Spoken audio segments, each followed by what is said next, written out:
پیدا کرنے والا مالک و خالق کہتا ہے مجھے اپنی کبریائی کی قسم یہ سارے جانور ہیں،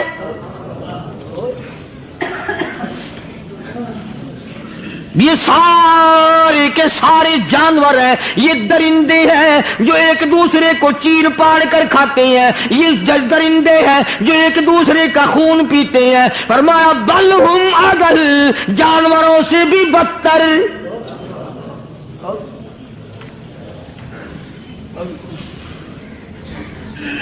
جس کے دل میں قرآن سن کر ترس نہیں، جس دل میں رحم نہیں، اپنے سے کمزور دیکھ کر جس کے دل میں شفقت نہیں، مہربانی کا مادہ نہیں، فرمایا وہ کوئی بندہ ہے، وہ تو جانور ہے۔ اور خدا غضب میں آ گیا، فرمایا بل ہم اضل، اس سے بھی بدتر۔ اللہ والے جو ہیں وہ ان خصلتوں کو دور کراتے ہیں، اور وہ آدمی کے مزاج اور دل میں سے ایسی چیزیں نکالتے ہیں جو اس کی بربادی کا ذریعہ بنتا ہے۔ دل کی بیماریوں کا کسی کو فکر نہیں، بخار ہو جائے آپ چڑھ جائے آپ کو پتہ چل جاتا ہے، نزلہ ہو جائے آپ کو پتہ چل جاتا ہے، کھانسی ہو جائے پتہ چل جاتا ہے، دل کی بیماریوں کا کیا پتہ چلے؟ صحابہ کرام رضوان اللہ تعالی علیہم اجمعین کی جماعت کے اللہ پاک کے محبوب حضرت محمد الرسول اللہ صلی اللہ تعالی علیہ وسلم نے دلوں کی صفائی کی۔ پہلے لوگ جھونپڑیوں میں کچے کوٹھوں میں رہتے تھے، نہ اتنی صفائی تھی نہ اتنی ترقی تھی۔ آج برتنوں کی صفائی دیکھو، کپڑوں کی صفائی دیکھو، مکان کی صفائی دیکھو، رات دن بس اسی دھندے میں لگے ہوئے، سارا دن برتن دھونے سے فرصت نہیں، سارا دن کپڑوں کے بناؤ اور سنوار میں فرصت نہیں۔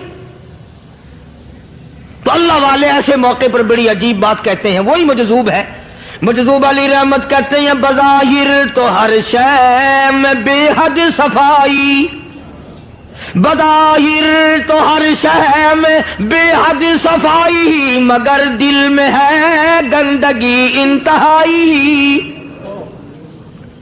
بظاہر تو ہر شے میں چہرے کی صفائی، بدن کی صفائی، نہ جانے کتنی قسم کا صابن ہے، نہ جانے کتنی قسم کے پاؤڈر ہیں، نہ جانے کتنی قسم کے شیمپو ہیں، نہ جانے کتنی قسم کے کپڑے ہیں، کیا چال ڈھال ہے، کیا نئے نئے ڈیزائن ہے۔ مجذوب کہتا سب کچھ دیکھ لیا، بظاہر تو ہر شے میں بے حد صفائی، مگر دل میں ہے گندگی انتہائی۔ جس یار کی بیٹھک میں بیٹھ کے کھانا کھایا، جس رشتہ دار کی بیٹھک میں بیٹھ کے کھانا کھایا، اسی کی بہن کو دیکھ کر آبرو پہ ڈاکہ ڈالنے کا پروگرام ہے۔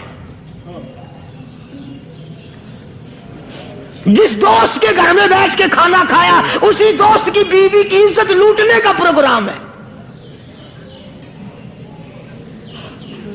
پرانے زمانے میں اب بھی دلی جیسے شہر میں اگر دعوت کی جاتی ہے تو وہاں ایک تشتری میں نمک آتا ہے سب سے پہلے۔ عرب میں بھی دستور تھا پرانے زمانے میں، اگر کوئی دعوت کرتا، کوئی تقریب کرتا، سب سے پہلے نمک آتا تھا۔ ایک ایک انگلی ہر شخص نمک چاٹتا تھا۔ کیا مطلب؟ جس نے نمک چاٹ لیا اب وہ نمک حرامی نہیں بنے گا۔ اس گھر میں چوری کرنا، اس گھر کی آبرو کا غلط تصور لانا، اس گھر کے مال میں خیانت کرنا وہ حرام سمجھتا تھا جس گھر کا میں نے نمک چکھ لیا۔ اور مسلمانوں کی بات نہیں، ہندوؤں کی بھی یہ باتیں تھی۔ مولانا محمد علی صاحب جلندری سب قید رحمت اللہ علیہ فرمایا کرتے تھے کہ ایک سکھ تھا بہت بڑا ڈاکو، مسلمان اور ہندو مل کر اس کو ساتھ ملا کر کے لے گئے کہ یہاں اس گاؤں میں اس پنڈ میں ڈاکہ ڈالیں۔ سفر کر کے گئے، تکلیف اٹھا کے گئے۔ اس سکھ ڈاکو نے پوچھ لیا کہ یہ کون سا گاؤں ہے کہ یہ فلانا ہے۔ اچھا سارے کے سارے یہ تلاش کرو، یہ سوچ بچار کرو، اپنے پنڈ کی، اپنے علاقے کی، کسی مسلمان کی، کسی ہندو کی، کسی سکھ کی، کسی چوڑے چمار کی اس گاؤں میں لڑکی تو نہیں؟ ہمارے یہاں سے کوئی لڑکی تو شادی ہو کے یہاں نہیں آئی ہوئی۔ ان ساروں میں سے کہنے لگا کہ ہمارے بھنگی کی لڑکی جمعدار کی یہاں آئی ہوئی ہے. کہنے لگا واپس چلو, بیٹی بیٹی ہے چاہے بھنگی کی ہو یا نواب کی ہو. ارے کل بیٹی کا ڈولا دیا تھا, آج دھکا ڈال لیں گے, شرم نہیں آئے گی؟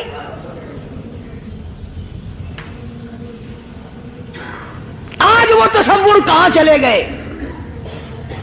اور ہم سب روتے پھرتے ہیں, سکون نہیں سکون نہیں, اطمینان نہیں. ارے اطمینان آئے گا کیسے؟ ہمارے دل بے ایمان ہے, نیتیں خراب ہے, آئے گا کہاں سے؟ صحابہ کرام رضوان اللہ تعالی علیہ مجمعین کی جماعت نے اس قدر اس بات پہ محنت کی اور کوشش کی کہ غلط لقمہ بھی پیٹ کے اندر نہ چلا جائے.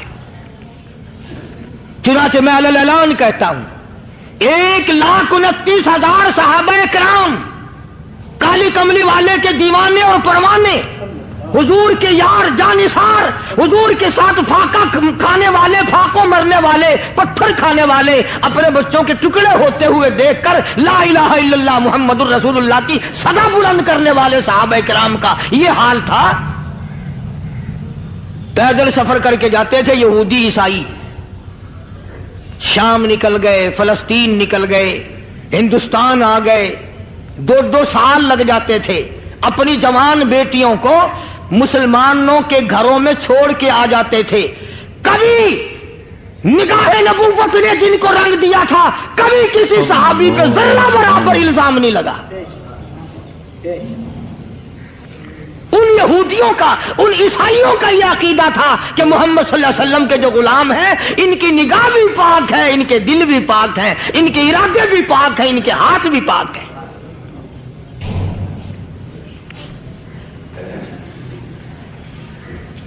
مصر کے گورنر نے, مصر کے جنرل کرنل نے خط لکھا سیدنا فاروق اعظم رضی اللہ تعالی عنہ کی خدمت میں. دور خلافت ہے حضرت فاروق اعظم کا.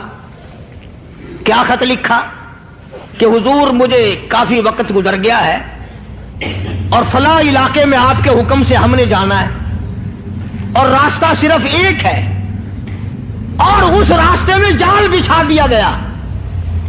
اب مجھے مشورہ دیں میں کیا کروں, حکم دیں مجھے.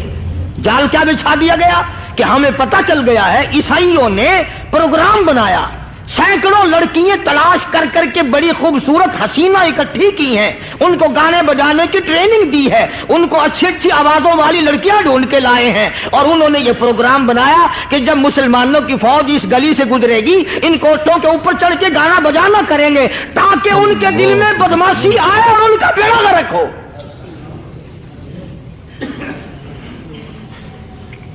کبھی کافر کا یہ عقیدہ تھا کہ مسلمان کا دل بگڑا تو یہ گیا, اس کی نیت میں خرابی آئی اور یہ تباہ ہوا. جناب فاروق اعظم رضی اللہ تعالیٰ عنہ نے اسے یہ خط نہیں لکھا کہ تو قرآن پڑھا کر, تو نفل پڑھا کر,